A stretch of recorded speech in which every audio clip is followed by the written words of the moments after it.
Hi there, and welcome to Dork Wars Live, your galactic hub for all things Star Wars and more. I'm joined tonight by one of my favorite guest hosts, and he might be a little bit polarizing. He might be a little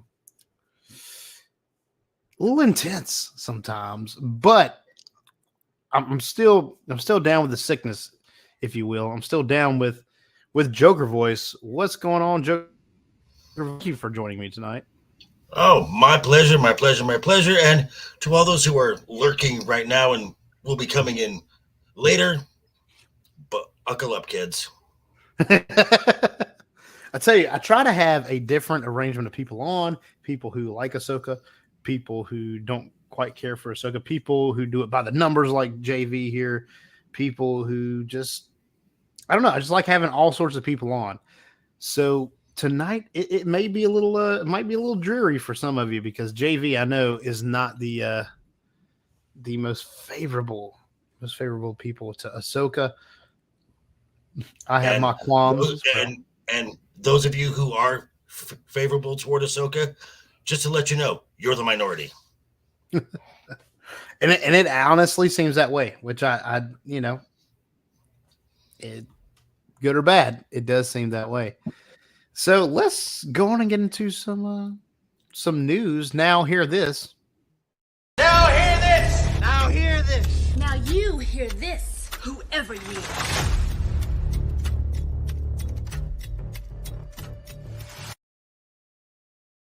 Now I hear that today is the last day of the Star Wars, the Star Yesterday Cruiser. was. Yesterday, Yes, yesterday yesterday was. was Yep, the last day of the Galactic Star Cruiser at Disney World. yep, Did Disneyland yep. have one, or was it just Disney World? Nope. Just Just Disney World. Disney World. I A thought so. $400 million write down. four Yeah, hundred million dollars. This thing, this disaster has more value to Disneyland as a write down than an actual revenue generating thing. It was losing yeah. money hand over fist. Hello, Lunar Girl. Uh oh, we got Kelly in the chat. What's up? Yes. Hey LG. I agree with you, JV. I was from the onset of the Galactic Star Cruiser. Would have been cool to go to and experience. Probably seems like an immersive experience. Whatever. $6,000 for 2 nights. Who do you Six know? thousand dollars. $6,000 for 44 hours. Not even 2 full days. Not even And two full days. Yeah, it's a 44-hour LARP where you can't leave. You cannot really. leave. Nope. And you're Yeah, taken that's in insane. your shuttlecraft is a box truck with LED monitors on the inside Yeah. to give you that immersive experience, but you're just stuck in the sequel trilogy. Well, even then, it's $6,000 for 44 hours. Let's just say 2 nights. Let's round it up. 2 nights for six thousand Okay, dollars. Who's to spending be that, fair, man? okay, to be fair, $6,000 is for a party of four, for a family of four. Okay, so most people who would do this probably 6,000 at least. Yeah, right. And that's if you don't that's if you don't that's if you don't buy any merch. Right. That's if the adults don't go to the bar and have drinks. Yeah. That's literally just going and doing what you paid for, then going home. Hmm. You gotta pack peanut butter sandwiches. You gotta pack your own Capri Suns, all Well, that stuff. okay. Well, Was food the included? food is part of yes. The food is Well, part thank of God. it. Thank God. Because if not, I mean, that's a lot of money to spend, man. I mean, that's a ton of money to spend. Right. And it's not as if you could do this stuff at your leisure. You're on No. a schedule. You're on a Yeah. schedule. And that's the thing too. I mean, when you're at Disney World, there's some activities that you do that can be on a schedule. When I went way back when I was in high school, I did the American Idol experience. And I was Mhm. fortunate enough to make it on the big stage. It's really cool.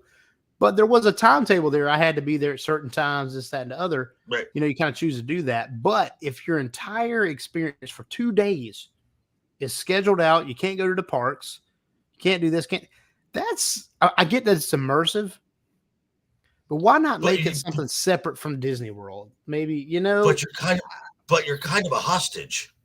Yeah, seems like. And on top of that, I don't know who's paying. I don't know. I can't afford $6,000 for 2 nights. I'm telling you, I'm an average. I would say that I'm an average family man, wife, 2 kids, so family of 4. Pretty decent. I have a decent job. My wife has a decent job. You know, we're middle class folk.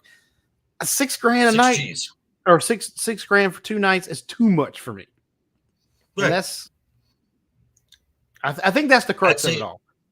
I'd say even I would eventually guess you would have a problem justifying spending half that for 2 nights. Yeah, I mean, I wouldn't spend it. I just wouldn't. As much as I love Star Wars, I can't justify that kind of purchase. That's a big thing. And this is going to be a running theme throughout what I have to say about this show and about Lucasfilm and Star Wars in general. See, and a lot of people, I get that there are tons of folks out here who love the Ahsoka show, and I'm one of those people who I've enjoyed it. I don't totally hate it. I don't think it's the worst thing Disney's put out. I think it has its merits. That's a low bar. And I will say that is a low bar. But to your credit, JV, I think that is something that it is a running thing. It is a running thing. Right. And as much as, and I want to get this out here again. I'm going to say it again because I seem to have to say it on every time I come on here, Blake. If you are enjoying this show, great. Have fun. Knock yourself out. I don't care if you like it or not. The problem is when the numbers come back and what Disney Lucasfilm has spent on this show. Yeah. For the folks who are loving this show, there's not enough of you to justify it. Yeah. And knowing and now that numbers are actually out as to what Disney Lucasfilm has spent on their 5 feature films, and the fact that they are spending movie production style budgets on these shows, and the numbers are not coming back in a positive thing. It's not good for Lucasfilm, and I just heard an announcement this week that one of the films that has been in the works, 2 of them have been shelved permanently, or I'm sorry, indefinitely on hiatus. Yeah, and that's never a good thing. Never a good thing. Which is code for not happening. Yeah, pretty much. One of them, the one of them is the James Mangold film, which I called on this show months ago. Yeah, you did. Now, to be fair, and I conceded. I did say that if any of them were not going to be made, that was it. That was the one. Now, I also did say a few months earlier, because I was going on the best information that I had at that time, that the Acolyte was not going to happen. Yeah. And because it got delayed, it got a chance for some financial information to come out, and I went on to my channel and said, you know what? I was wrong. This thing's happening. This film, and it is happening. So when the money talks, and if y'all want to watch a film that is written, showrun, directed by the former assistant to Harvey Weinstein, knock yourself out. Yeah. So Yeah, I don't know, man. I don't know. The Mango Field is probably not going to happen. I can see that. It is not. It's not happening. Dave's The film seems to be in jeopardy now too. With it's in huge jeopardy. and I'm Huge going to tell you, jeopardy. it's as much as I like to think that as much as some people enjoy a show or people, because I've seen a lot of positive things about Ahsoka from the fan base who are watching. Not everyone, but I do see a lot of positive stuff. But there's not enough people watching the show. It seems like. I mean, that's just the numbers, and I can concede that to you, JV. It's not in the numbers, which is there's not enough people watching the show. Yeah. That's the problem, and Nielsen has proven this. Yeah. Nielsen has proven this in the premiere week. In the premiere week, when it was episodes 1 and 2, which is just under 100 minutes of total the watch time. So that's basically a film you're watching. Right. It came in Nielsen's top 10 streaming shows, 5th. Yeah. 5th. It came in. It fell behind reruns of Suits, Grey's Anatomy, and a Disney Plus. Yeah, a preschooler's cartoon. Hey man, that Disney doesn't even make. Bluey's fantastic. Okay, I'm just gonna tell you now. I love Bluey. Okay, and every parent that I know, everyone who has little kids loves that. It's a good show. Yeah, I can watch it with my kids and not be like, oh my god, let's change it. Like with most things, right? And then just this past week for episode 3, it didn't even jump into the top 10. It completely fell out of the top 10. So its premiere week, it had 829 million minutes watched. The next week, 487 million minutes watched. That is a 42% drop in total minutes watched, and it's over a 50% in viewership drop. Yeah. And this is the numbers part of the show, guys. The news, and this is the numbers part of the show. We'll get into the review of the latest episode later in the show, but this is the numbers. This is the news, and I think this is very telling. Though I mean, it's telling. And this is why, and I know that there are some fans that would love that Dave Filoni film to happen. Yeah. I'm sorry, but at the end of the day, Lucasfilm and Disney are businesses, and they don't care. They don't care if you like the show. They care about, will it generate the money? And Disney has to change their mindset to that now, because they've taken L after L after L after L. Their stock price is at a 9-year low. It has lost 58% of its value in 2 years. It's a ton. Lucasfilm, this past fiscal year has cost the Walt Disney Company $1 billion in losses. And it's sad, man. It really is, because if you think Disney, when you think Disney, innovators, they were innovators at the forefront.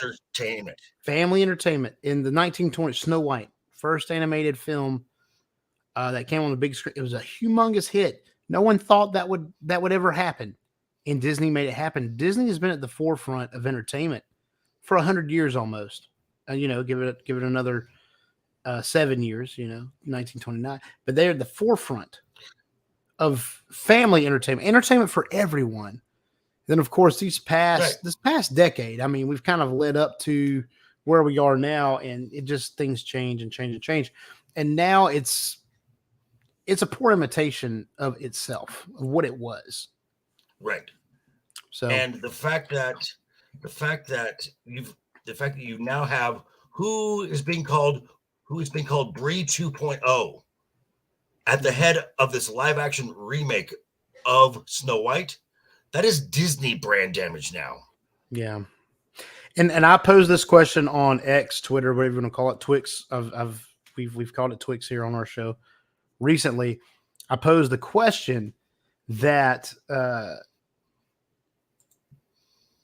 I've posed the question: do we need more remakes?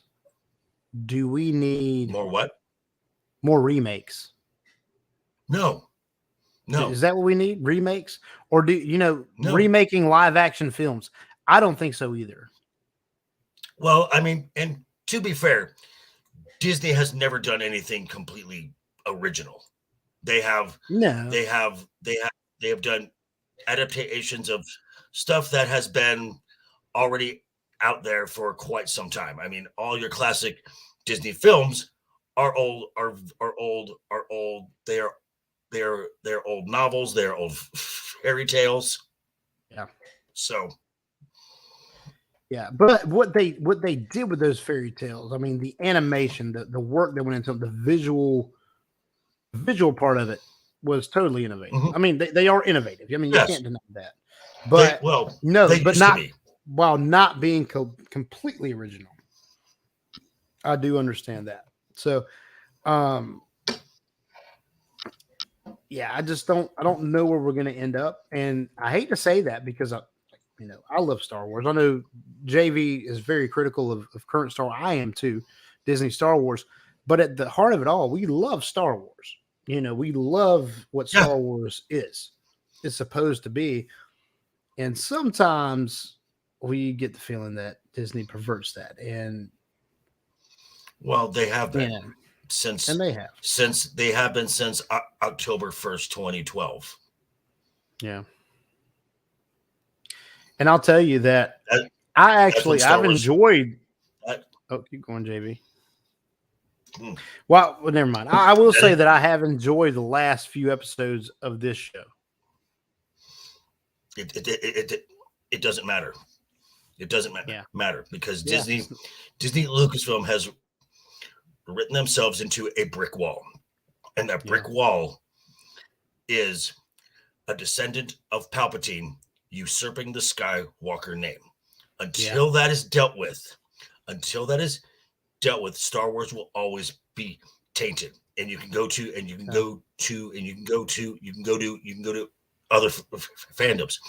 In Doctor Who, until the Timeless Child is dealt with, the Timeless Child will always exist, and Doctor Who will forever be tainted. As much as I am loving, I love Doctor Who. As much as I am loving the show House of the Dragon, Daenerys Targaryen laying siege, torching King's Landing will always exist. Until season 8 is dealt with, Game of Thrones will always be tarnished. Yeah, and it seems to be glaring things that have come out in the last, 5-6 years that really kind of taint these properties. And it's very telling of the storytelling that's going on just in general, not just Disney. I mean, it's everywhere. Right. And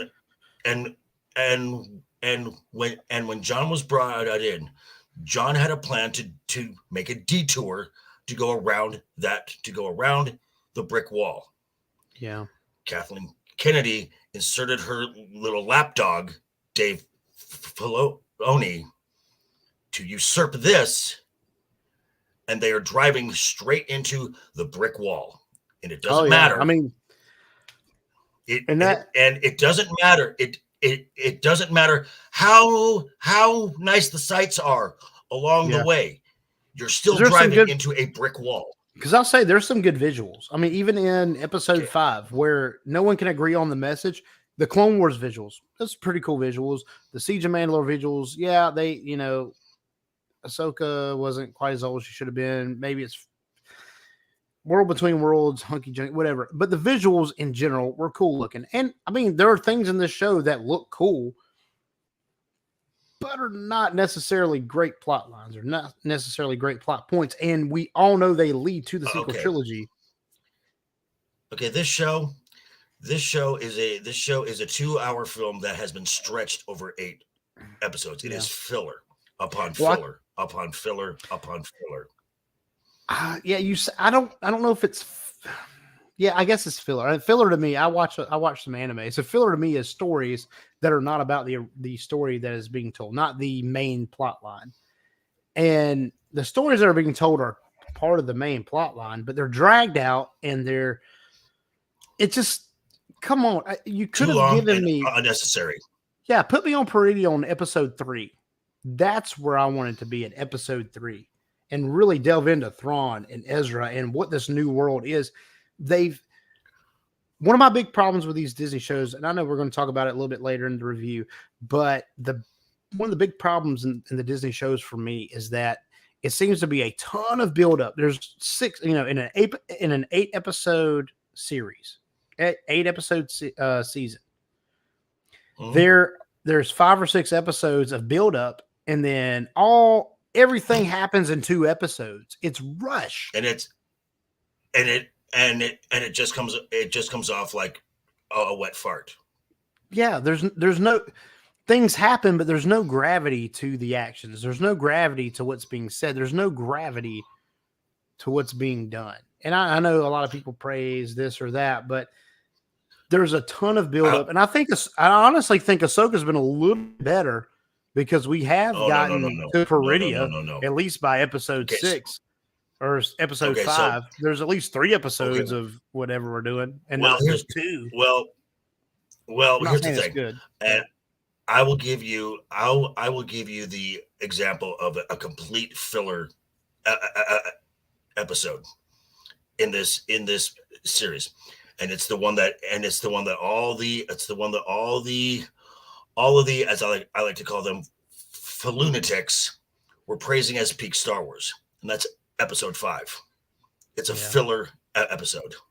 Yeah, it meant nothing, and all that episode showed me was Hayden has not lost a step when it comes to his saber skills, and a 14-year-old is better at playing Ahsoka than Rosario Dawson is. Yeah, I can agree. I don't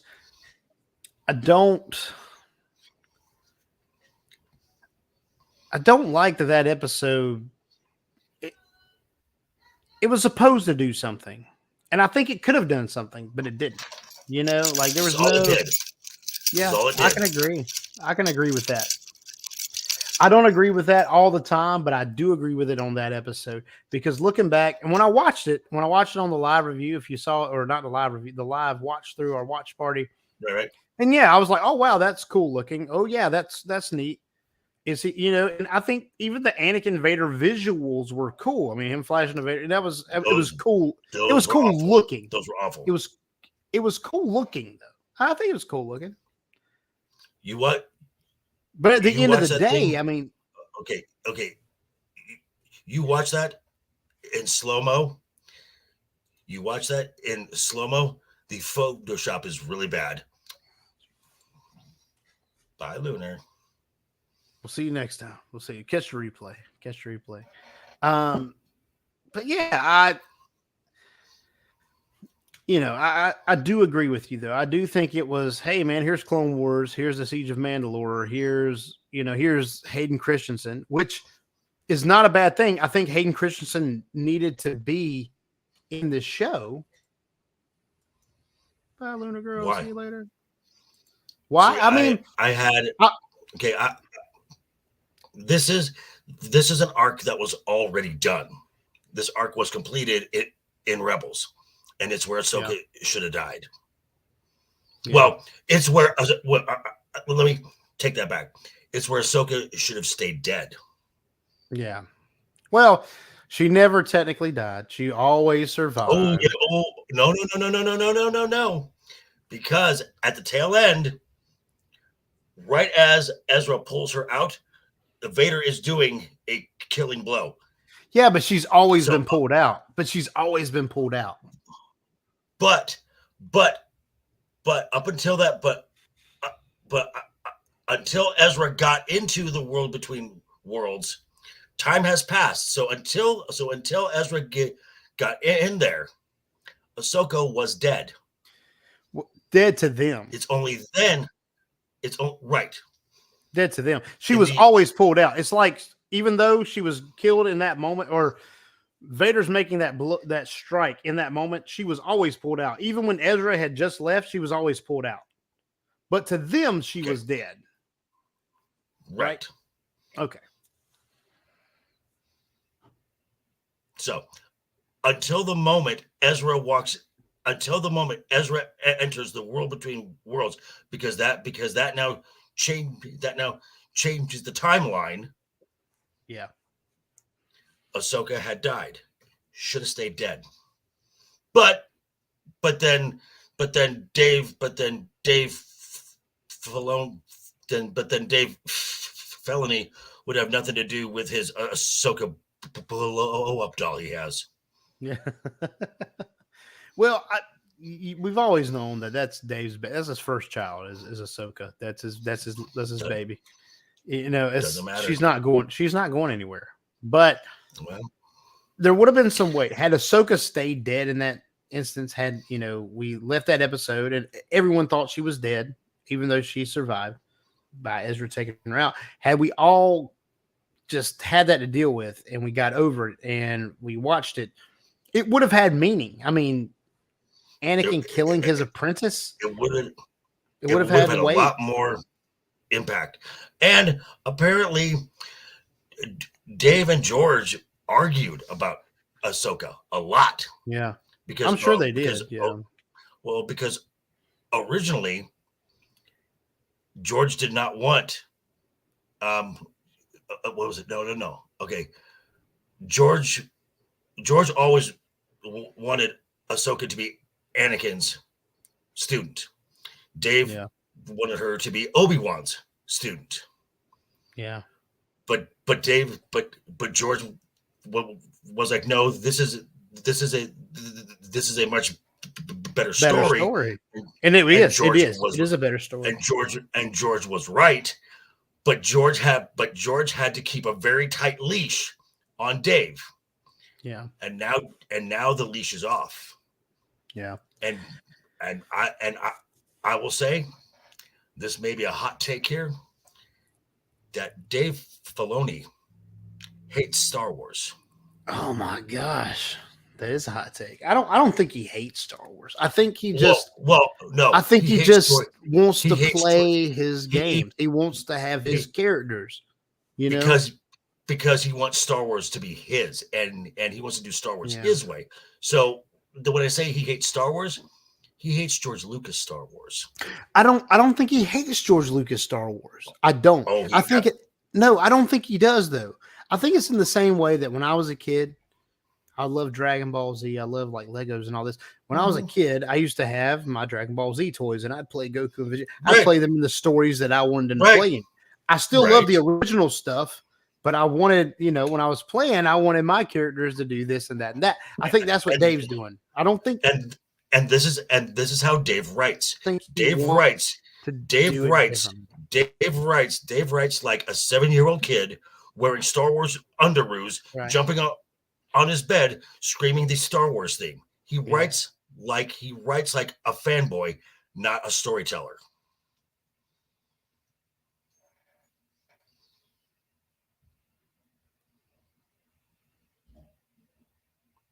Hello? Did I lose you? Are we here? Are we still here together? I'm here. Can you hear me? I'm here. I'm here. Yeah. What is going on? Oh no. Internet again. Here we go. Wait. Hold on. I think I've lost JB. I think I've lost myself. I don't even know what's going on now. I can still hear you. If anyone can hear me, I'm going to try to. You there? You there, JV? You there? I can still hear you. Okay, I know what happened. It just all went to crap right there for a moment. I got Starlink this week. It is better. I feel like it's better than what I've had, but I don't. We're still working out the kinks here. Maybe you should go back to your hotspot. Yeah, maybe I should. that worked the best last time. So that did. That worked fantastic, actually. But Sorry for the delay. I don't think that Dave necessarily hates George Lucas Star Wars. I just think he wants his characters to do what he wants them to do. He, like you said, I think you're partly right. He does want Star Wars to be his baby now. When people think Star Wars, they're like, oh, that's Dave Filoni, not George Lucas. And I can't attest to what he feels and wants because I'm not him, but that's just how it seems because his characters are all of a sudden all the important characters. Hera, Sabine, Ezra, Ahsoka, of course. They are the hot characters now. And like you said, it all runs into that brick wall. But we're talking about Ahsoka episode 7, or we're gonna be. But before we get to that, we have to talk about the merchandising. Oh boy. Dork Wars has a merchandise store. Merchandising. Merchandising? What's that? Merchandising. Come, I'll show you. Open up the store.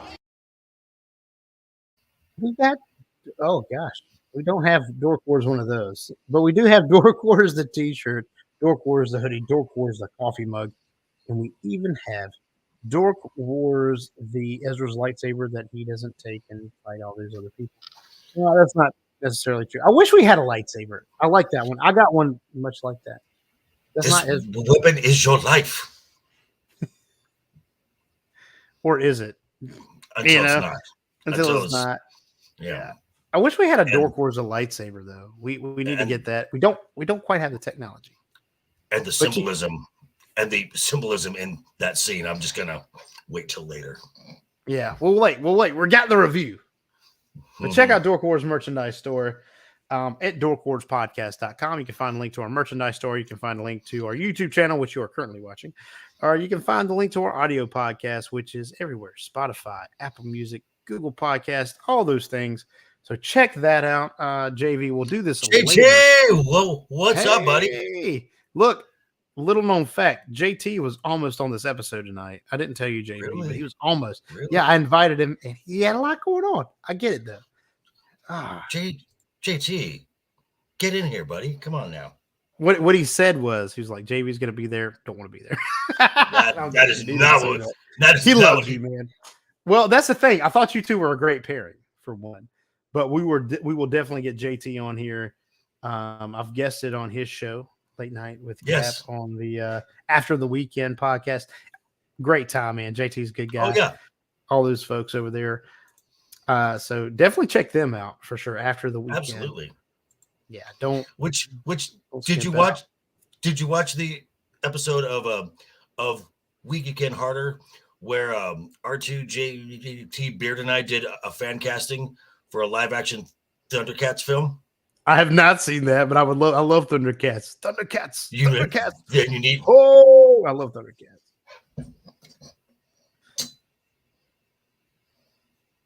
Oh man. JT or JV. JT. We got JT and JV. It's gonna get a little confusing. And JT, you're right. I am better than Batman. Batman's a jerk.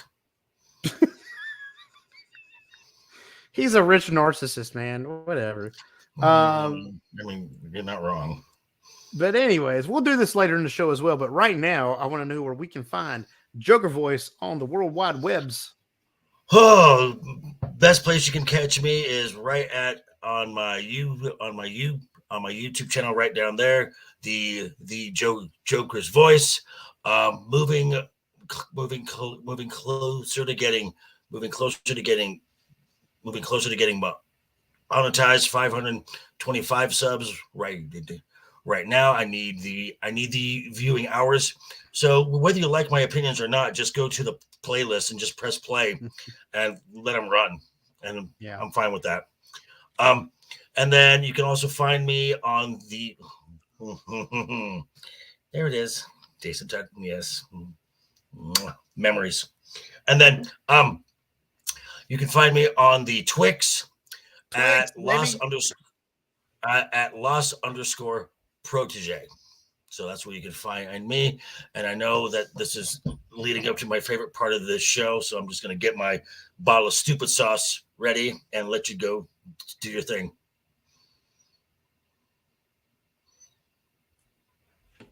Oh, goodness. Yeah, man, you just roboted out for me. I am going to try this. We'll switch over to my hotspot while I'm thinking Okay. about it. It's okay. It will be almost seamless, hopefully, on here. But I will say that, yeah, JT is or JV. Gosh, I'm looking at JT in the comments and I'm messing up. JV Joker Voice is a hard pill to swallow sometimes. But no, I'm not. You are hard. I mean, it's true. Sometimes the truth is hard. Because like people who like something, right? People who love something and it's not that great numbers wise, you're a numbers guy, right? Mm-hmm. So if you love something and the numbers just don't show that it's successful, it might not be. So check out Joker Voice. Yeah. I mean, I'm not going to say that everything that I like is popular. I mean, it's right. Exactly. I'm sure there's things that even you, Joker Voice, that you like and enjoy. Oh yeah. Isn't popular. Didn't do well at the box office. I'm sure. I mean, absolutely. We all have those. We all do. So, I know JV gets a bad rap sometimes for just being really harsh, but I think he does respect what you like, even if the numbers don't show that it's successful. So true. Think about that when you think about my friend Joker Voice, and for Joker Voice, for Dork Wars the podcast. I'm gonna play his favorite clip of all time on our show. You just gotta like and subscribe and like and do more and more.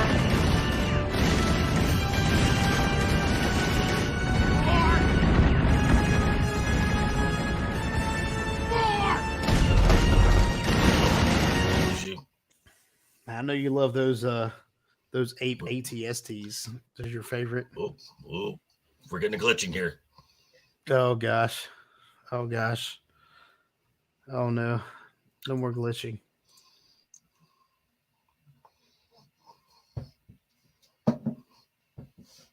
I got nothing, folks.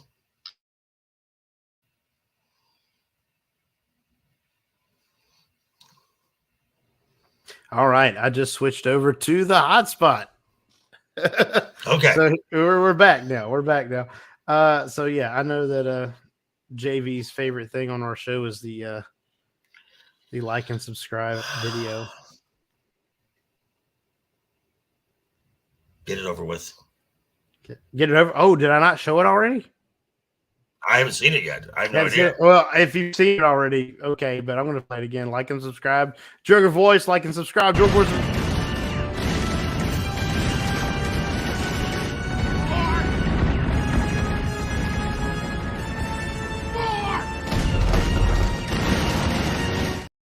Oh, did you see it that time?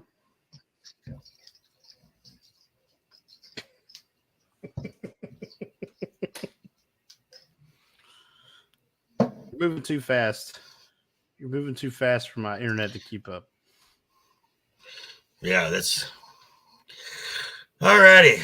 So we want to talk about this little thing called Dreams and Madness. Dreams and Madness. That was a weird name for this episode. Right, because the madness is if people expect this to turn into a feature film, you were dreaming.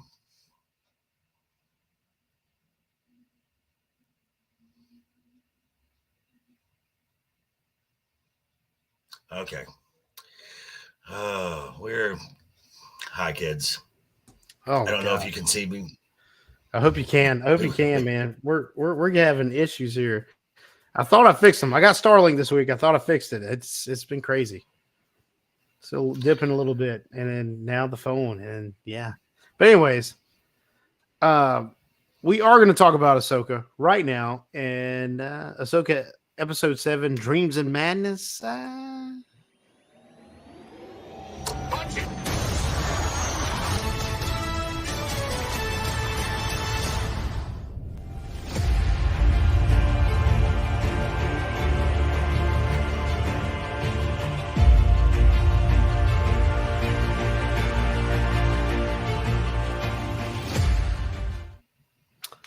Yeah. So Dreams and Madness. I know we were just saying as we obliterated into nothingness that I honestly don't get the title of this episode, and maybe I might be wrong. I might be stupid.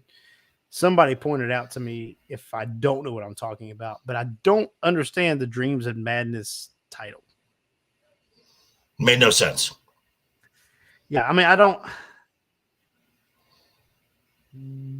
What were the dreams and what was the madness? I mean, I get it. I mean, sometimes fighting is madness. I'm not saying that, but we get a lot of fighting in Star Wars. It's wars of stars. I mean, it's wars fighting. It's kind of inherent.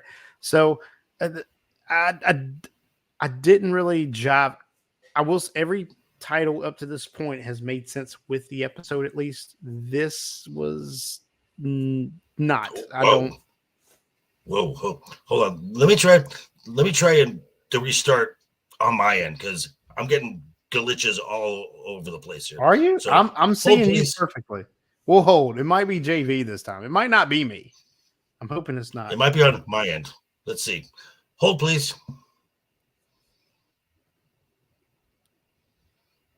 So how are you guys doing tonight? I know this is it's just me. I could play you a song. That guitar's probably out of tune though. It's been sitting up there for a minute, so it's probably not even in tune. Can't even play you a song. But we're waiting on Joker Voice to talk about Ahsoka episode 7, Dreams and Madness. So we'll see if JV will come in here. But while I've got your attention, I didn't see as much Rat Dog this episode. And you guys know how much I love Rat Dog. So I'm going to play you the Rat Dog thing. Rat! Cat dog. Rat! Alone in the world is a little cat dog. Rat! There's a rat! Rat! Cat dog.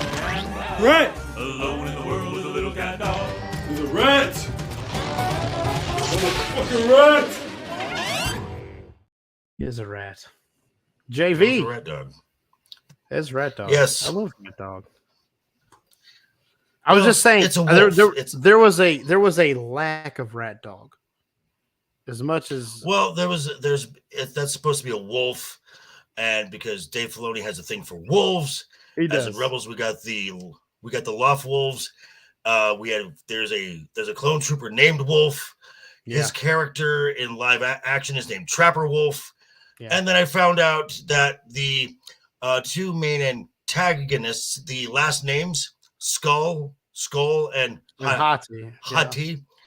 Those are Norse. Those are Norse wolf gods.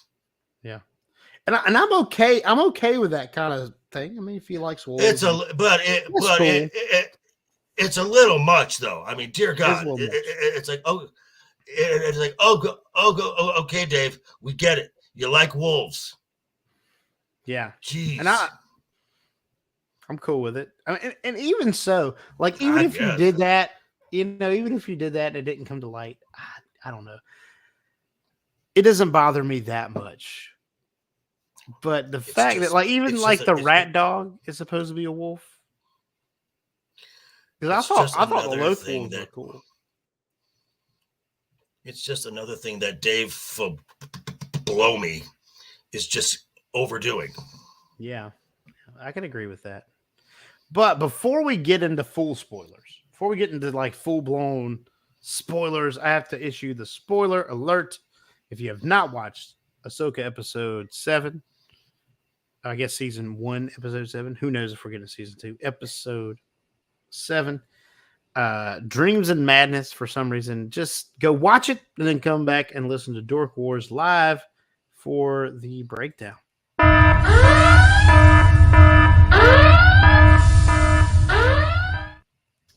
Yeah, so this episode I don't think was horrible, but I don't think it advanced too much. Like there's going to be a cliffhanger.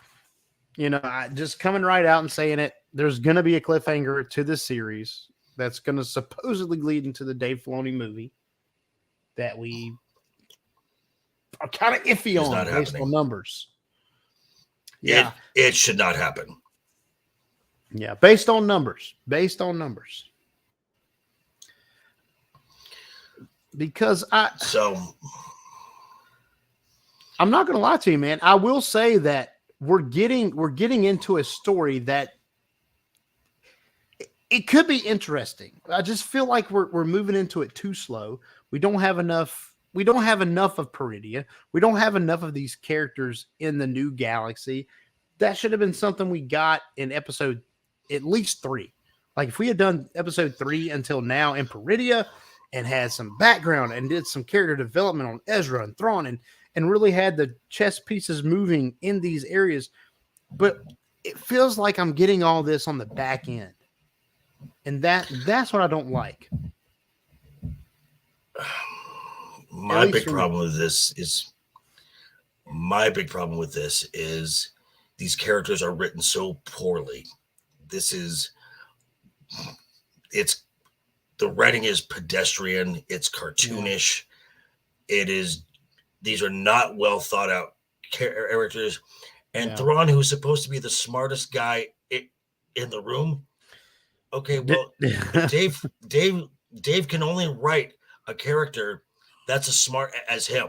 Clearly, Thrawn is smarter than Dave Filoni is because Thrawn is dumb in this live action. Yeah, he is presented as smart, but he should have known that Ahsoka was Anakin's student. Like he should know that. He worked with Anakin. Okay, he should know that. Absolutely. The fact that he looked surprised is just a clear dumbing down of the character. And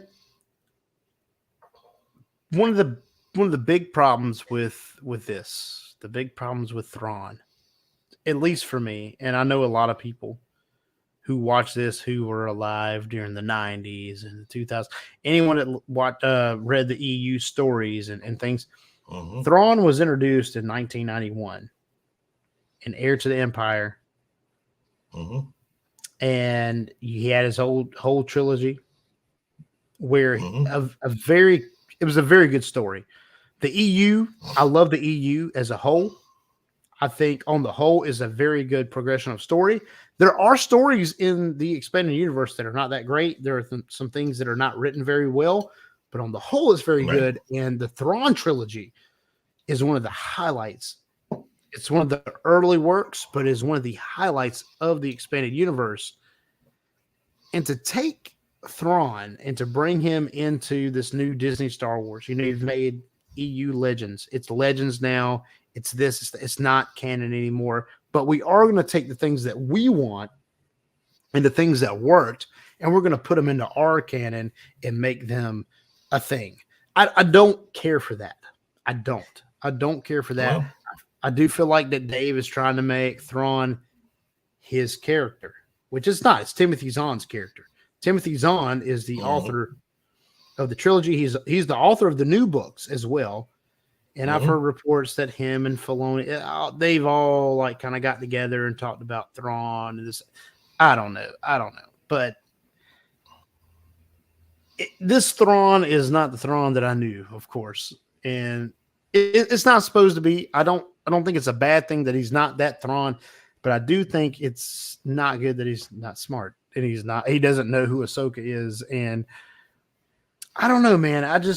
I'm kind of torn because Thrawn's a good character. Yeah, you should bring him in, but at the same time, be respectful to the character. Right. And this is one of the major cruxes of this show. One, it does not respect the characters that came before because for one, Disney decanonized them, and now they're going to cherry pick it and just pick and choose whatever they want. And the other major problem with this show, as opposed to things like, and I will use the two examples, that Dave assumes that you have already seen Clone Wars and Rebels coming into this show. This is the big problem here because I have been on I've been with you twice talking Yeah. about Harry Potter, and Yes, sir. I made it very clear that I have never read the books, Right. but I understand, but I understand the story Yeah. because because J.K. Rowling and the filmmakers assume that no one has read the Has books read the book. That's going right. into the films, Very true. and Very true. and and the same thing goes to I co-host a show on the Monday that talks about Game of Thrones. Again, I've never read the books, but I can understand the story Yeah. because the showrunners and the studio assumes I've that never no seen one it. has read the books. I agree. I can agree with that because this show was marketed as a show that you did not need to see Clone Wars or Rebels to understand and to get into. And And that was a lie. it was a lie. I mean, even from the first episodes, even with Sabine, like you can be introduced to Sabine there, and she's very much like she was in Rebels. She hasn't matured very much, but at the same time, you're like, who is this? Who is this? And then, especially episode 5 and on, it's like, dude, it's Clone Wars and Rebels fan service, which I'm not opposed to, but don't market it like it's not. Don't market it Right. that it's not that, because it is. Okay. If you have never watched Rebels, if you've never read the books, Right. why is Thrawn so important? Why is he so dangerous? You Exactly. don't know. But everything is this big looming threat of Thrawn. If you don't know anything, you are lost as to who is this guy? Yeah. Why is he so dangerous? Yeah. What is his thing? Is he why? Yeah. Just like you said, why is he so dangerous? He's a dude in a different world. How did he even get there? Okay. That's the thing. He's blue. Yeah. How did he even get there? You know what I'm saying? Like, how did he even get there? Right. You wouldn't know that if you didn't know Rebels. Right. So I do think this show was marketed to people who don't know Ahsoka, and you can get into it, but you really do need to do the homework. You have to. Right. And to do that homework, you need to watch like 7 seasons of Clone Wars, 4 seasons of Rebels, and half of the Tales of the Jedi shorts. And I don't think you would have to watch all of it. You'd have to you could get what you need from certain parts, but still you have to do the homework, and you still have to find out, well, what do I need to watch? Because you do have to watch some stuff before this to really get the full effect. And that's the problem. You should never have to do homework. Yeah. To come to a show. This is the problem with Disney. This is a Disney problem. And it extends to Marvel too. It extends to Marvel too. Well, I'll tell you this: when you watch Rebels, let's say you've never seen Clone Wars, but you got into Rebels. Okay, when you watch Rebels and Ahsoka's revealed, you can tell that she's a person of prominence. You can tell that there's something there. But you don't have to watch Clone Wars to know what she's about. You know, you find that out over the course of the series. She's her own character in the series. Does watching Clone Wars kind of help? Yes. Help that? Yes, it does. But you don't have to have it. In this show, I feel like you do. So this is what a show should do, and this is what an IP should do. And I will go back to my examples of Harry Potter and Game of Thrones. Yeah. Where because I enjoyed the film so much, there's this amazing thing called the internet that I do like deep dives, and I've gone into I've gone through the lexicon a few times. I've taken like 30 sorting quizzes, gotten Slytherin every time, I will say. Just saying. Gryffindor. I got to make that a video. Gryffindor. Oh man, I like Slytherin. I respect you though. I respect Slytherins. So Gryffindor. and then for Game of Thrones, there is this series of like animated shorts on Game of Thrones where it has the cast narrate them, and that thing in its entirety is like 10 hours, and I'll just let that thing play and just absorb all this stories and stuff, and it's great. Yeah. So, but that's what those stories did. It made me interested to now go and do some homework as a supplement. Exactly. To gain more knowledge. I should not have to do this stuff before I go into a show. Exactly. I agree. And I will say that those examples are very good. I've never been big on Game of Thrones. I've never got into it. I need to. I will at some point. I'm a very busy man. Except and for I'm not, season 8. It's right. And yeah, I'm not saying I won't, I'm going to get into it sometimes. I love stuff like that. But Harry Potter, as a kid, I grew up with the books and read them, and then they became movies. So I got to experience those. But the movies do not, the books add to the movies, I think. There's definitely a more to the story. There's definitely some things that are really cool. But I still watch all 8. I watch all 8 of those movies. There's 7 books, 8 movies. I watch all 8 movies, and I'm still like, man, these were great movies. They're very fantastic films. But just from being on your show, where I was the only one who didn't read the books, right? I can still hold your own. My own. Yeah, because the story beats are still there. The basic story is still there. Right. And again, this is the part. This is to give credit to the movie folks, the studios, again, because they assume that no one going to see these films has read the books. Right. And I know we haven't done much of a review at this point, but I do agree with you. There's a bunch of homework to be done. If you want to enjoy this show as much as you can, if you're kind of coming into it without watching those shows, you are lost. You're lost. 100%. Even from even if you just watch the movies, there's tons of people who just stick to the original trilogy, the prequel trilogy, and the sequel trilogy. They just watch the major movies.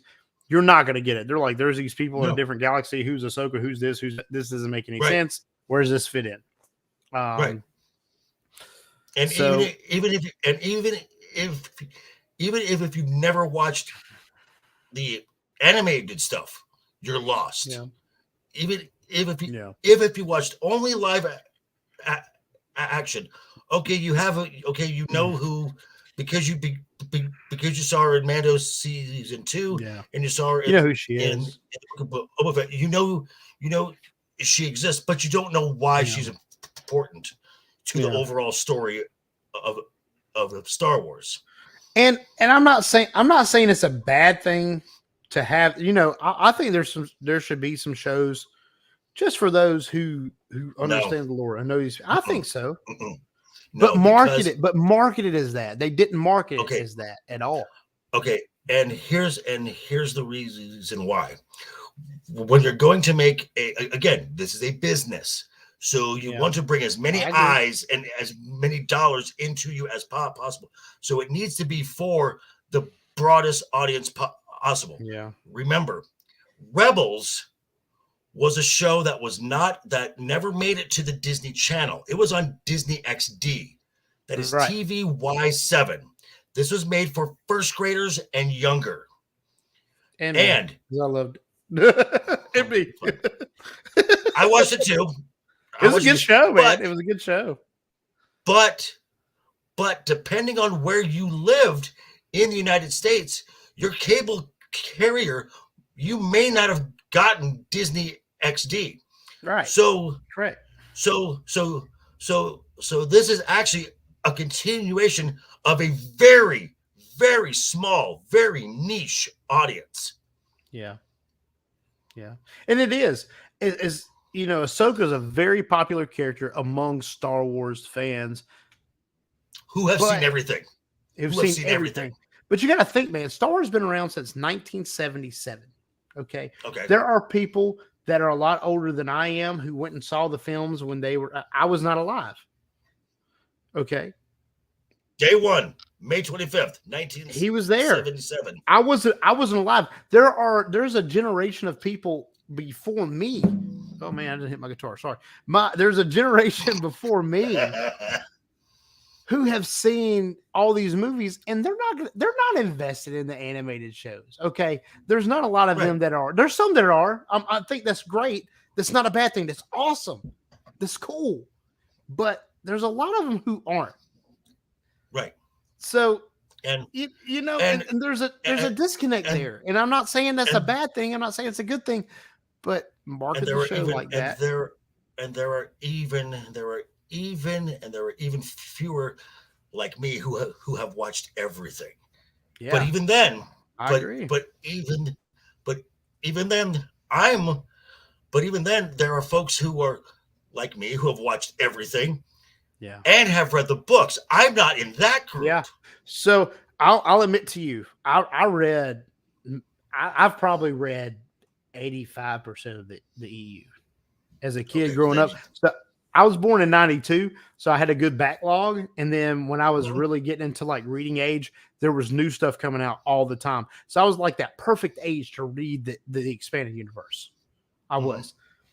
But at the same time, though, I felt that when Clone Wars came out, I didn't watch Clone Wars when it came out. I didn't. I was like, that's for kids. It's a cartoon. I don't care. I've already seen episode 3. I know what happens. So I didn't care about that. Later on, I did watch Clone Wars. Like, oh man, this was actually really good after season 3. The first couple seasons were really kiddish, but it hit a stride, and I enjoyed it. And even Rebels. I didn't watch Rebels when they premiered. Well, you know why, right? You know why, right? Because the first 3 seasons are out of order because they didn't they're different. Yeah, they're different. Yeah, that was weird. They went out of order in the Clone Wars. I didn't care for that. But once they got to season 4, then it started to flow in an actual storyline. Yeah, and I didn't watch Clone Wars. I honestly didn't watch Clone Wars until it went to Netflix, and I watched all of it. So I didn't even see the first 4 seasons before they were when they when they came out on Cartoon Network. I didn't watch it until Netflix took it. And I thought they were great. And Rebels was already started at that point. 2014. Yeah, I did not watch the original run of Rebels. I didn't watch Rebels until it was done. Did you watch the first Clone Wars, the film that was released? Oh, no, well, with Jabba's son. With Jabba's son. Yeah, Stinky the Hutt. Yeah, I saw that. I did see Stinky. But when I was a kid, though, I did see Tchaikovsky's Tartakovsky. Oh, excuse me. Yes. Okay, now that's my era of cartoons, baby. That is my era. Samurai Jack, and that's my era of cartoons. And we will eventually get into the episode, but eventually we're gonna get there. We're geeking out, man. We're geeking out. Just bear with us. But what made those good is those were basically like around the campfire war stories. Yeah. Told from the perspective of the clone troop. Right. You didn't expect a ton of lore out of them, but they were great stories. Which is why you got this over the top, just like, dude, Mace Windu, he did this, and he's just he crushed Grievous's lungs with the Force. Yeah, right. So cool. And I hate to say, because I love Ahsoka. I think Ahsoka's a great character. I do too. I think I know you do. And we've talked about this. I think she's a great character. Has she overstayed her welcome? Yes. I think she has. And I hate to say it that way. And maybe if they played it different, maybe not. But I think she was a great character and she had her time and they should have phased it out or done something. I mean, it's been so long. I mean, it's been, I guess, 2008. So it's been 14 years of Ahsoka driven stuff, kind of. And wondering where she's at. 2008. This is 15 years. 15. Well, I said 14. I was close. It was approximating. Well, so if we were going by Price is Right score, you'd be fine. I'm fine enough. I'm fine enough. I didn't oversell it, but there you go. I do think that she's a great character, but I think that the original Clone Wars miniseries that they did to promote Revenge of the Sith, I think that was adequate. I as much as I do like Clone Wars the series, I'm not taking away from that series. I think, like I said, seasons 4 through 7, fantastic. They're fantastic Star Wars. It's great Star Wars. I will say, and I've said this numerous times, and I will keep saying it, that the last 4 episodes are just an absolute gut punch. It's a masterclass, man. Gut punch. And this is, but again, this is when Dave is. I mean, yes, it was made during the Disney era, but it's still very much in the formula of George. Yeah, it is. It is, and I think that it's respectful to his work. I think it's respectful to the character. I mean, there was that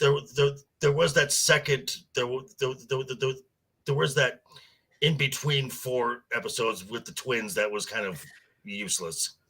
The twins, they weren't twins. One was older.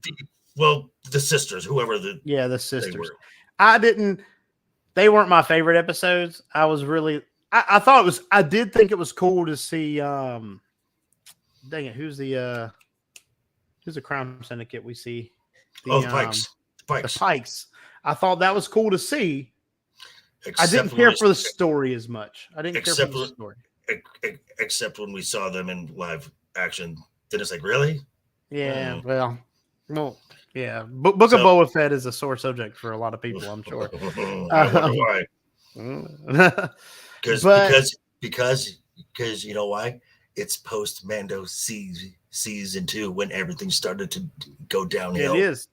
It is, and I know we're still not reviewing the episode quite yet, but yeah, everything has gone downhill. I agree with you. I did not care for Mando season 3. Ahsoka, the first like 4 episodes of Ahsoka, I just kind of did not care for. Nothing happened. Nothing happened. And I think they've improved. But it's too little, too late. I mean, you can't gain back. You cannot gain back lost viewers. I mean, you can't. Okay, so just going by the Nielsen numbers, will episode 5, the Hayden episode, will that give it a bump back into the top 10? Maybe. But it's not going to go past 5. Yeah, it's not going to go past 5. You really needed to capture audiences with those first 2 episodes. 2 episodes. That's premiere them back to back. That's your the hook. I agree. And for me, as someone who knew the stories beforehand, and that not everybody saw those, like we've discussed already. Like not everybody came into this knowing that. And I was still bored. I was like, come on, man. Like, let's get something going. Even in episode 3, I was like, come on, let's just get a story. And then in episode 4, we got a little bit, we got glimpses of something. And then in episode 5, we got the whole Anakin thing, filler. But it was, I will say that is the Jangling Keys episode for me. As much as on first watch, I was like, oh, that's cool. It was a lot of smoke and mirrors. I was like, hey, that's cool to see. I never said that's great stories, but I did say it was great to see. And then I think since then, though, we have gotten story and we are progressing, but I would have liked that a But- little bit sooner, a lot but it's sooner. It's too little, too late. Exactly. Exactly. I agree. Okay, so now episode. Here we go. Episode. Here it is. Here it is. So we start And- off in court, where Hera's in trouble, Yeah. and I'm sorry, but I know some folks got all excited when Hera told Senator Giono, "No, I didn't disobey orders. I disobeyed you." No, no, Dave. Again, this is what it would, because that's a committee. That's a committee. If you disobey him, right. you disobey everyone. They As much as you might voted. not like him, I don't. Right. But So that committee voted to tell you no. yeah. So no, it's not just him, but they are framing this thing as big bad Senator man, Yeah. and Hera's a woman because Force is female. Again, this is Yeah. all, and I know folks are like, oh my God, here he goes again.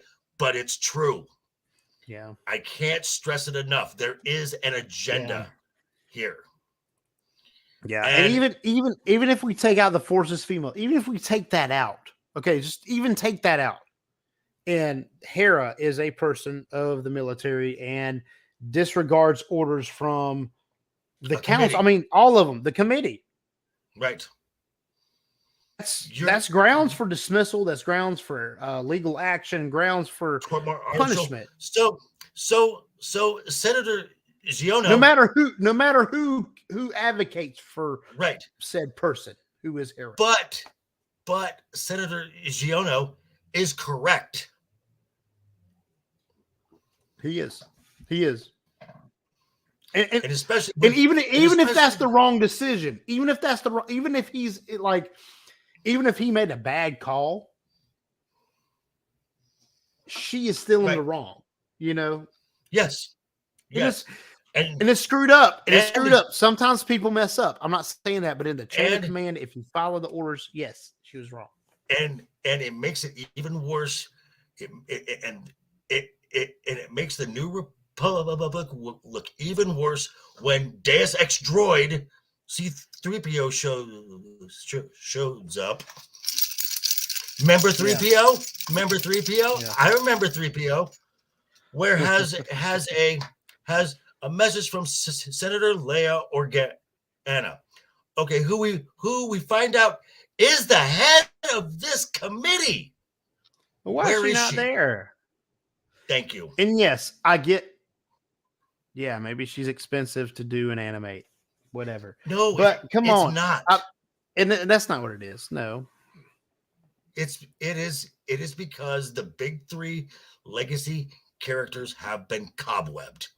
That comes from Kathleen Kennedy herself. Yeah. Sorry, kids. And the thing is, when have you guys ever? When has anyone ever seen a message on Star Wars that was not presented in a hologram? Like, yeah, this is even basically Luke, the even Luke to equivalent- Jabba the Hutt. C-3PO did Right. not go to Jabba the Hutt and say, Luke said this. He literally said, here's a message from Luke. And it was Luke as Right. a hologram. This is basically Yeah. this is basically the equivalent of an email being sent, Kind a of. spam Yeah. mail.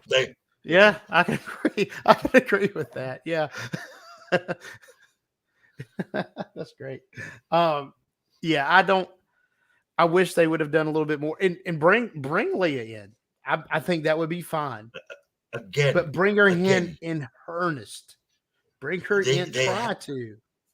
her daughter has been in Star Wars films. She's about Yeah. the same height. She Well, sounds the same.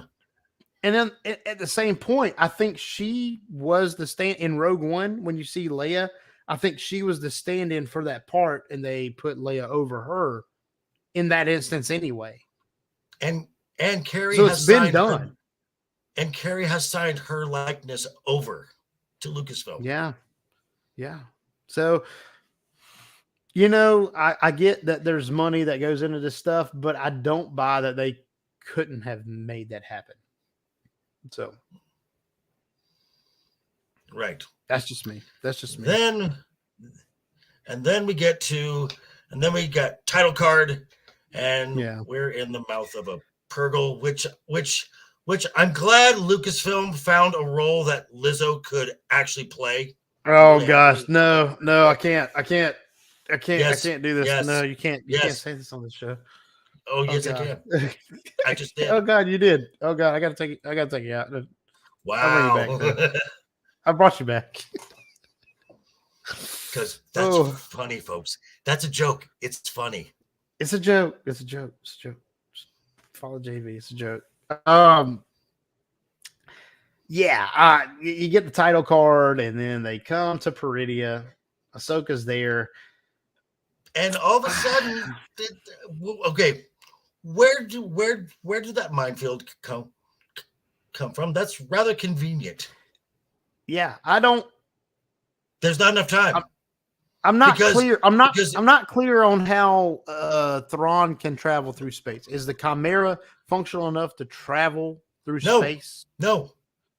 Or can it just stay in atmosphere? You know what I'm saying? Like okay, but that's what I think. But I mean, but so who said on those minds? Because that minefield was not there when the Eye of Sion came in. It was not there. No. And they are maybe 12 to 20 hours ahead of the Purgles. Right. Now, light speed is light speed. That's a finite amount of time. Yeah. That is a constant. So there is no way and where did all those mines come from to be able to lay that? This is very plot convenient. Yeah. And in any story, you're gonna have plot convenience. And I'm not against plot convenience to a point. But to a point though, JV, you gotta admit sometimes when it's that there it's egregious sometimes. Well, but I would say in 85% of stories, there is a plot convenience at some point. But this entire series relies on plot convenience. I agree. I agree with that. I think most of this does really rely on the conveniences. Stupid sauce. I thought it was Tabasco. I like Tabasco though. It's actually a Tapatio. That's hotter. Oh man, I don't try. I got ulcers in my stomach and esophagus, or used to, so I don't try to get around those anymore. Yeah, I try. Yeah. I try to lay off the heat. Don't do that. Don't do that. I would still try it though. I'd do it in moderation. I do it in moderation. Your mouth will love you. Your colon will hate you. Yeah, I've had that a lot. But anyway, we're talking about Ahsoka. Plot convenience, yes. There's a ton of plot convenience in this show. The series. I agree with the series. Yeah. How convenient. How convenient. And then all of a sudden, when they get through the minefield, they got the P-38, the Mustangs in space shooting at her that can't do any damage. And then they gotta fly through the bone field because it looked like asteroids. Remember Empire Strikes Back? Remember Attack of the Clones? Remember those? Yeah. Fuck off. Well, and I don't think it's bad to call back the scenes. I think calling back is cool. Okay. To an extent. But again, it's done so much. This is all Dave knows. Dave is this is all he knows. And this is really the problem with Star Wars now. Star Wars is now jangling keys, member berries, cameos, and name drops. As we see, as we saw when Ahsoka was doing her little kata training thing. It's like, Yeah. remember, it's not just battle droids. General Yeah. Grievous, Asajj Ventress, Count Dooku, and folks are going, "Oh my God, they said They're names. saying names. They said names." Yeah. And like again, I don't think that's a bad thing, but have some substance with it. To have some substance. And I do agree with you. On the whole, I do agree with you. A lot of Star Wars is name dropping and familiar scenes, and oh my God, I have a bad feeling about this. And the asteroid fields and the oh my gosh, remember when they did this back in these movies? And come up with new ideas. Remember, yeah. Have original ideas. I'm okay with callbacks. If you want to say I have a bad feeling about this in every single movie, I can do that. That's fine. That's cool. I'll tell you, but not everything. I'll tell you how to do fan service well. Okay. Avengers Endgame. Okay. Yeah. You got Thor, Iron Man, Cap. They're fighting. They are fighting Thanos. Yeah. Thanos is the original. Thanos is the OGs. Right. So Thanos is starting to drive Thor's axe into his chest. Right. And all of a sudden, Thor's hammer breaks it up and comes into Cap's hands. And what does Thor say? What did Thor say? Thor said, "I knew it." Right? He said, "I knew it." Right? Or I always knew it, or something like that. Yeah. That's a callback to Age of Ultron, way back then, when Cap when they're playing the little game and Cap made it budge. Cap could have lifted it right then, but didn't. That's how you do fans service. Yeah, I think so. I agree.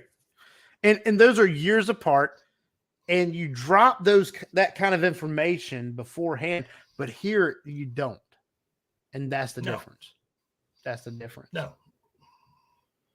I agree. So yeah. I do. Then Thrawn needs help from the grandmothers. I need your magic. Why?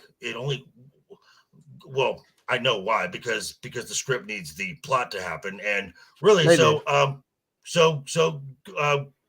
grandmothers, the plot needs us to find Ahsoka right now, but Ezra's been living on the planet for 10 years, and we haven't found him yet. And right down the block, mind you, he's within a day's walk. if that. Yeah, he's right around the corner.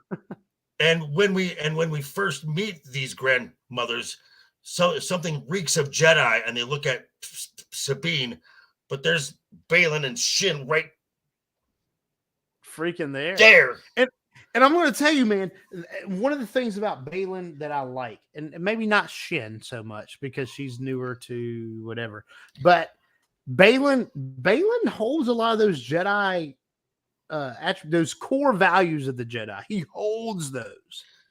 This is the first episode I did not like him in. Really? Well, you think he's a sellout, right? Well, I'm like, okay, this just came out of nowhere. I mean, yeah, Padawan, I have trained you to be something more, but I can see you've got ambition, so deuces, bye. Yeah, I don't. Yeah, he didn't really stick by her too much, did he? No, he peaced out. And that's about all he did this episode. I mean, him and Ahsoka kind of have a confrontation. It doesn't amount to anything. Which that was really a poorly choreographed fight scene, because most of it is tight shots, so you can't see a lot of the movements. It's just not done well. Yeah, and don't get me started. Don't get me started on the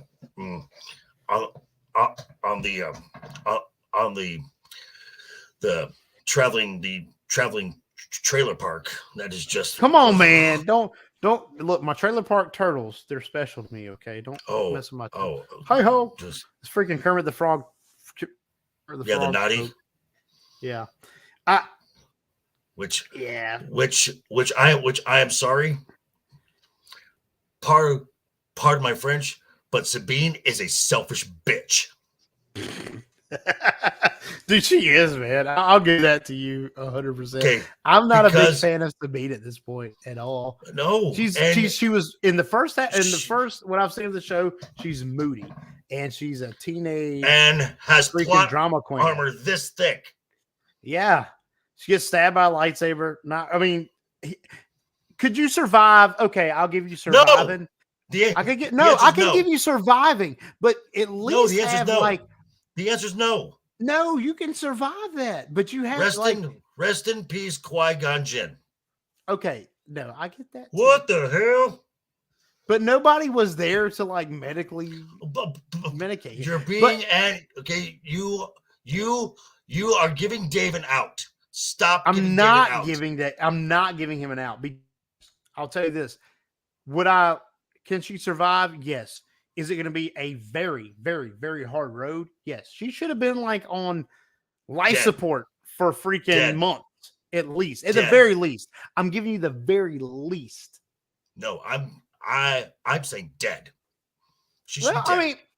I mean, we're how many years after the Phantom Menace? Maybe they have made some medical improvements. I'm not going to say right. Okay, so if that is true, and yet they're still using Empire Strikes Back tech in the way that she's trying to find Ezra. Sorry, not buying it. I still think Qui-Gon should have if someone got to him quick enough. Nope. He was in a palace. He was in a palace. Dead, well, he was dead already though. But no, she should have died. Should be dead. But this is Disney Star Wars and the Force is female. And we're gonna make sure that you know that Sabine is a Jedi because Ahsoka talked to her in her head and did some Force GPS thing. Bullshit. Sorry. Yeah. I didn't. Yeah, that was. Yeah, she can all of a sudden tap into the Force. That was a little much. And but again, I will say, again, okay. I don't mind her surviving the lightsaber strike. If it had been a long road to recovery, which it was not. It was not. And still the fact that she has not told Ezra how she got out there. And he's asked her multiple times. It's complicated. I just want to be happy. This is just my happy. Let me have my happy. Yeah. Let me have and I'm sorry. But that hug, the previous episode, I felt zero. Well, I will say I did like the interaction with them when they first got together. It felt natural. Ezra feels natural to me. No. Okay, you go back. Okay, you watch Game of Thrones. You watch Game of Thrones, the reunion of Jon Snow and Sansa Stark. They've been separated for years, not even 10 years, but that is felt. Yeah, it is. No, this I will not give this show credit where it does not deserve it. The place it does deserve it is when there are no people around. The visuals look really good. Yeah, just saying. Yeah, and up until this most recent episode, the acting of Ray Stevenson has carried this entire show. That's where the positives stop. Yeah. I don't necessarily buy everything that's happened. I do think that Ezra and Sabine. I like Ezra's character for who he is. I don't. You don't? Well, you don't like the kind of joking, sarcastic kind of Ezra that he? I think this is the one character that has been brought over from Rebels that actually resonates like he used to. No, that was Sabine did that'd not. that'd be Ahsoka Chopper. did not. That'd be Chopper. Well, Chopper did. I mean, but Chopper's just really kill everyone. I mean, Right. Which he's been consistent in that. Okay. so what? Ezra, So what about Ezra? Do you not like? take your lightsaber. No. I only have the Force. Again, Force is my ally. Yeah. Yeah, because this is basically. And remember, here. Barry, again, the Force is my ally. That's what Yoda says in Empire Strikes Back. But even Yoda would not because even when Yoda and Dooku were masters of the Force, when they could not Avoid the determine, lightsaber. they would go to their lightsabers. This is basically. Yeah. I'm going to say this again. Force is female. Sabine is handing him back his manhood, and I would have liked to no. seen that. Yeah. But no, he does like this. I did not care for that. I did not care for that. So he doesn't take a weapon because the Force is my ally. But then within 5 minutes is using a blaster. Sorry, no. Yeah, I'd rather use a lightsaber. I agree. That was done wrong. It's just that's the one thing. But as far as his kind of snarkiness, his personality. Okay, so he hasn't grown up. So he hasn't grown up from the 15-year-old kid that was willing to sacrifice himself to make sure Thrawn never got back to this galaxy again. So now he's reverted back to being. So this is one that I can disagree on. There's one I can disagree on with you. This one because I do think fine. I think he would still do it again. I think had the chips been laid out, this Ezra would do the same thing. But I think at the very core, he's a sarcastic guy. That's who he is. Maybe. And a lot of our critiques of this show is Sabine is nothing like she was, or she's just continued to be, and she's too immature for her age. Ahsoka is too stubborn. I think Ezra is snarky enough. Like he does have that same kind of joking manner, but I think he's mature enough to kind of handle the situation. Even if you don't have the lights, I think you get that feel at least. Agree to disagree, and that's fine. And I don't mind that. I don't mind that. But I do feel like Ezra's been done better you're still wrong on the whole than Ahsoka and Sabine.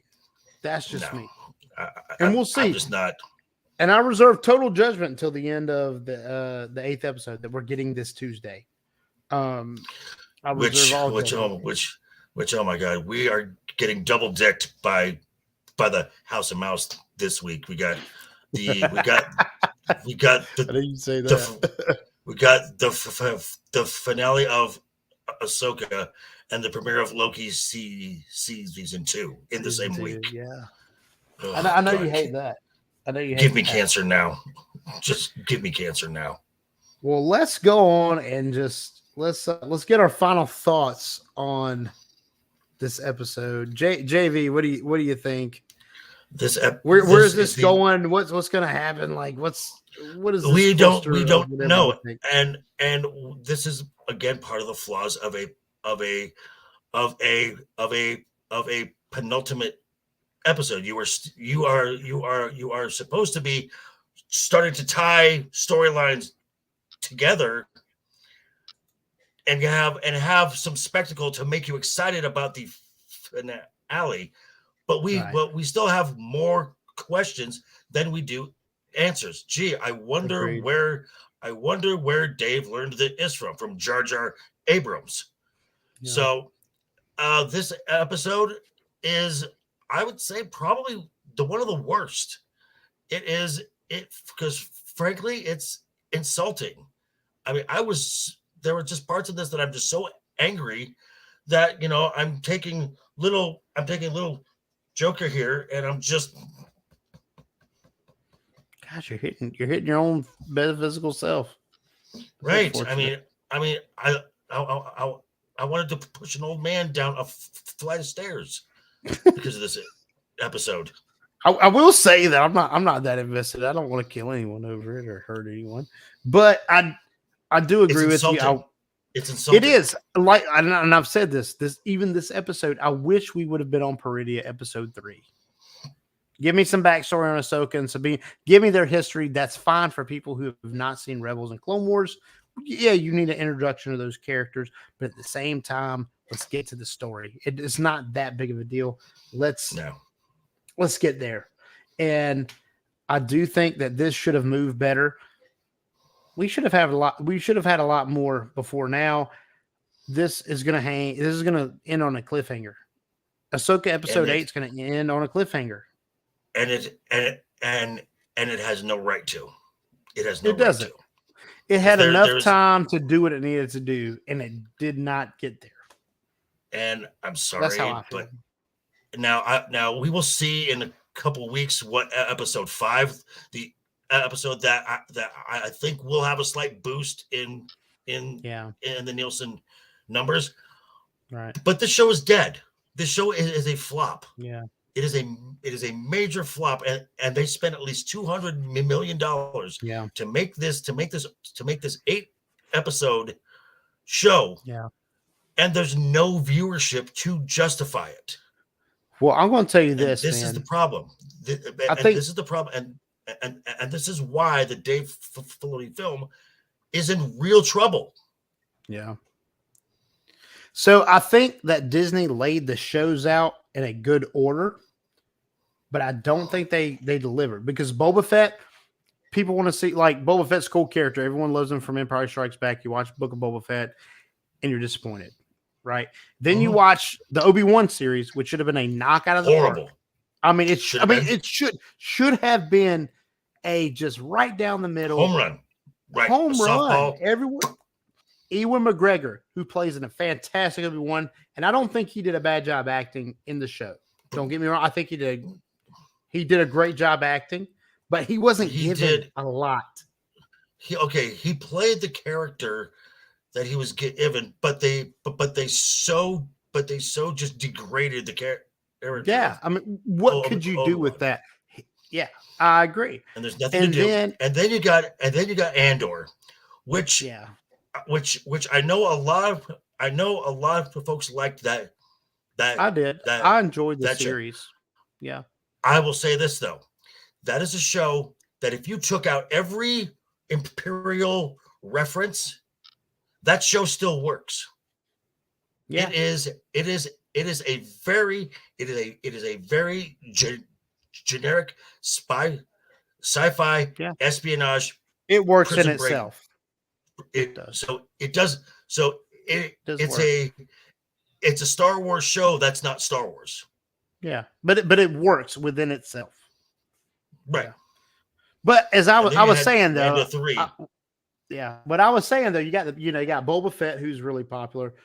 Obi-Wan, who is more popular, I would say, just because he's over the original trilogy, the prequel trilogy, should have been a home run. And then you have Ahsoka, who's associated with Obi-Wan, and you kind of ease people into that realm.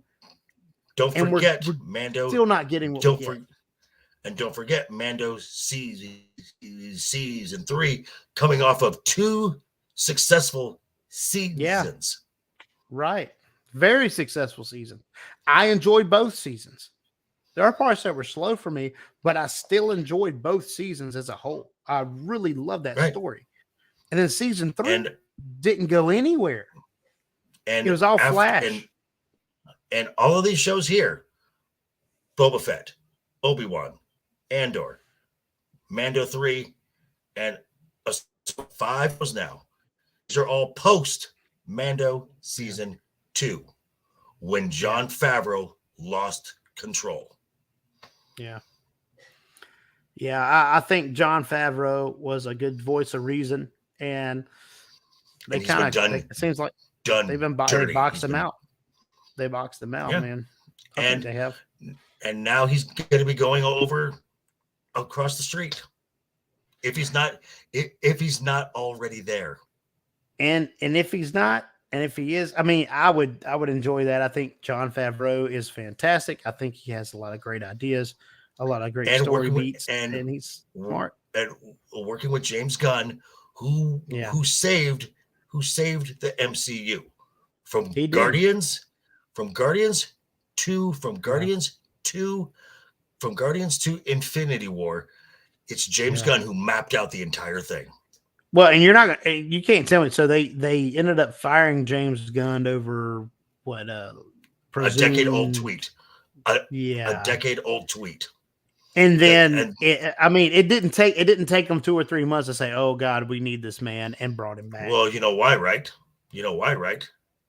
Yeah, because their story would have been crap without him. I mean, well, there is that, but the entire Guardians cast, all of them advocated for getting James Gunn back. Yeah, you're correct. Well, Chris Pratt said, "I will buy out everyone's contracts, and we all walk. We'll walk. Yeah. So, if Jon Favreau goes over there, I just cannot wait to see DC. Believe me, I know you're obviously Joker Voice is a DC fan. I love Marvel. I think Marvel superheroes are great. I love the X-Men. So I love all them. But my heart and man, I'm a Superman fan. I've always loved Superman. So we will wait and see what. Okay, I will say this: if Superman Legacy is a solid film, DC is in a good spot. If it's not, yeah, and we'll see. The formula, very simple: truth, justice, the American way, and you put Superman into the Silver Age costume. Heck yeah! You agreed. Bring back the shorts. You bring back the shorts. You bring. Give me the underpants on the outside of the tights. Yes, baby. Let's see it. There you go. I'm there for it. Well, JV, let's go on and wrap this. Let's wrap this Ahsoka up here. It's terrible. I know. So what do you think? What do you think happens in this next episode? Just briefly, what do you think? Where do you think we end up? I think Balin will conveniently find what he's. Well, I think he will conveniently find what he's been looking for, whether that be Abeloth or some other like Sith relic or something of power. I personally kind of like the Abeloth theory, but then again, that is such an obscure reference there that. And then at this point in the series is a cop out because I mean, there's no time to develop anything about Abeloth. There's no time to do that. And unfortunately, I don't. What's going to be even worse about this is you have to kill off Balin's skull at some point because, again, Ray's not back. He's not coming back anymore. So, I think Shin will either that or Shin comes back and she offs him. Yeah. Well, and I think it leaves off. I think it leaves off with Thrawn leaving that galaxy, where Thrawn leaves that galaxy, and everyone is left to try and find a way back. Yeah. And it just makes no sense because nothing in this makes sense because none of this matters because it all ends with Rey Palpatine calling herself Rey Skywalker. And at the end of the day, yes, that's where it all leads to. And we know that. I mean, they're not gonna decanonize the sequel trilogy. We know that. And then Star Wars is doomed. Yeah. Then you have to fast forward or do something or try to make it right. It doesn't. We'll see how that happens. Again, as long as the sequels exist, Star Wars will never be fixed. Again, I go back to Doctor Who. As long as the Timeless Child exists, Doctor Who is tainted. As long as season 8 of Game of Thrones exists, Game of Thrones is always tainted. Tainted, yeah. Yeah, and I know I can agree. I don't like that series of movies. We're headed straight long into that. Whatever happens with Thrawn, we know he's defeated or doesn't make it back, which doesn't seem to be plausible. He's going to make it back and he's going to be defeated somehow. And whether I don't know if Dave's movie doesn't happen, we're going to have to get that story somehow, I guess. No, or not, or they're just don't. It's better if we don't. I don't know. But I do know that we get the series finale this Tuesday. We will have a Dork Wars live watch party. We're gonna thank God. We will have a Dork Wars live watch party at 8:50 Eastern Time, 5:50 Pacific Time. You can join up. We'll talk about last week's episode a little bit, plug the podcast as we always do, and then get right into the episode at about 9:01, 6:01. And then what side of the quest you're on. And then at 9 a.m. Eastern Time or 6 a.m. Pacific Time, you get my review. Yeah. And you can cry or love it or whatever you want. So you'll get live reactions from us. You'll get the post-op from Joker Voice. And then the Dork Wars audio podcast will be out that week to kind of break down. And you can see what the dorks think, which is always a great time. We always put a flair on it. I will always say when we review an episode, yes, it's about the episode, but we always go into like deeper Star Wars topics, kind of like we have done tonight as well.